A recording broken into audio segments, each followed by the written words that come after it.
Count money, man. Stack riches. Try and told him I'm a beast, bud.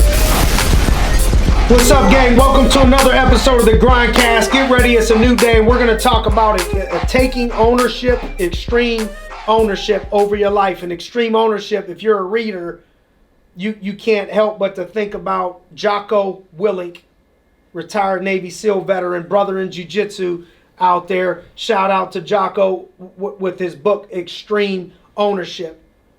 And I wanted to pull a couple things out of that book and around some other things that just helps us understand that taking ownership of your life or of your leadership position will set you free. And so one of the points in Jocko's book was that there's no bad teams, only bad leaders. Let's start there. It's easy. I know a person's not where they need to be yet in leadership when things go wrong and they start to blame their team. They start to blame everybody else. Real leaders understand that the blame is on you. The blame is on us. The blame is on, the buck stops here. It's the leader. It's the coach. It's whoever's the leader is responsible. When you blame others, you give your power away. When you take responsibility, you take back your power to transform your life. Like when I'm saying it's them out there. It's that out there, which may or may not be true, but I don't have any control over it. What I do have control over is myself and my response to those things. And the moment that you accept responsibility for everything in your life is the moment you gain the power to change anything in your life. When you think everything is somebody else's fault, you're going to suffer a lot. Like you're going to suffer a lot. When you realize that everything starts and springs only from yourself, you learn both peace and joy. That was something I stole from the Dalai Lama. The victim mindset dilutes the human potential. Like if you're not accepting personal responsibility for our own circumstances, you greatly reduce the power to change those things. See, a true leader takes 100% ownership of everything in his or her domain, including the outcome and everything that affects that outcome. I think this is the most fundamental building block of leadership that cuts across all other principles. It's taking ownership. It applies to leadership at any level in any organization. When something goes wrong, a true leader doesn't find excuses or blame others. So this I was looking at a book and somebody said, "Oh, don't quote him because Urban Meyer's in trouble." I still don't know what Urban Meyer did. Apparently Urban Meyer did something wrong, was drunk or something like that. I forget what happened, but I don't pay attention. I don't watch the news clips. I don't deal with negativity. I don't look at none of that. I don't know what Urban Meyer did. And I don't want to judge Urban Meyer on one day of his life. You know, if that was one of the worst days of his life, what if everybody judged you based on your worst day of your life? So I don't put a lot into it, but there was a book that I got value in from Urban Meyer. And he was talking about E plus R equals O.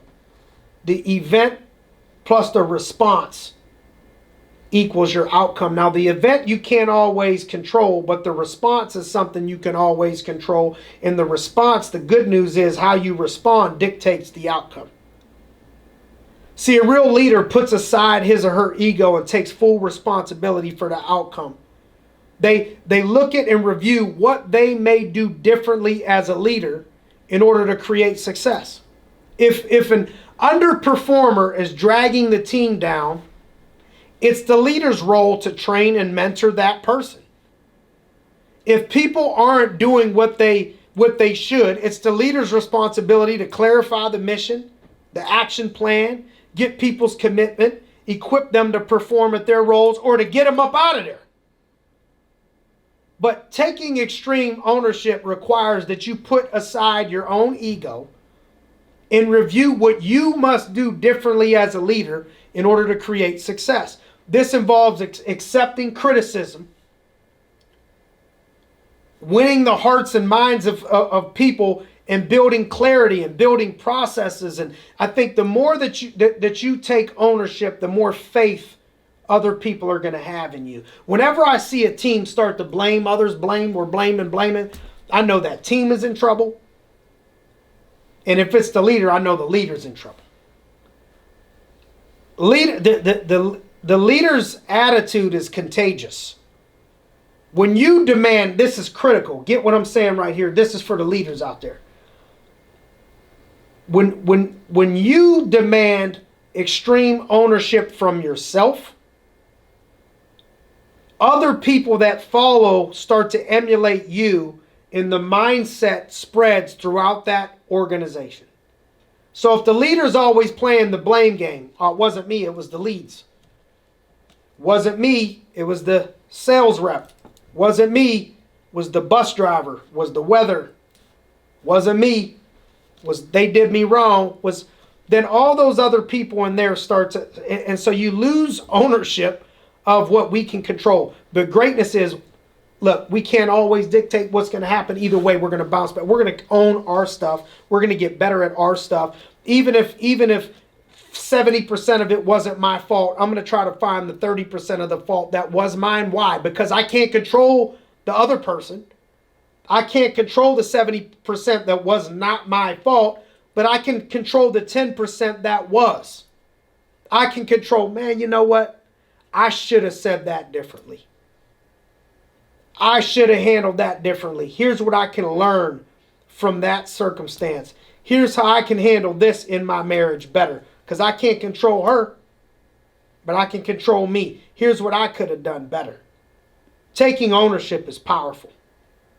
So many people blame the economy, the government, other people, all this other junk out there. That's a losing mindset. I heard Eric Thomas say this before. He said, so many of us want guarantees from others, but nobody wants to make guarantees to themselves or hold themselves accountable to the same guarantees that they make themselves. People have patience with themselves, but not with others. Oh, be patient with me. That wasn't my intention. I meant to wake up earlier this morning, but let me tell you what happened. My flight got delayed. Or I meant to do this, I meant to do that, but let me tell you, be patient with me. I'm just starting. I'm just starting. But can you have that same patience with others that you're allowing yourself? Because we tend to judge ourselves based on our intentions and others based on their actions. You got to look internally. What part of this argument is your fault? What part of this problem is your fault? Take ownership of the results.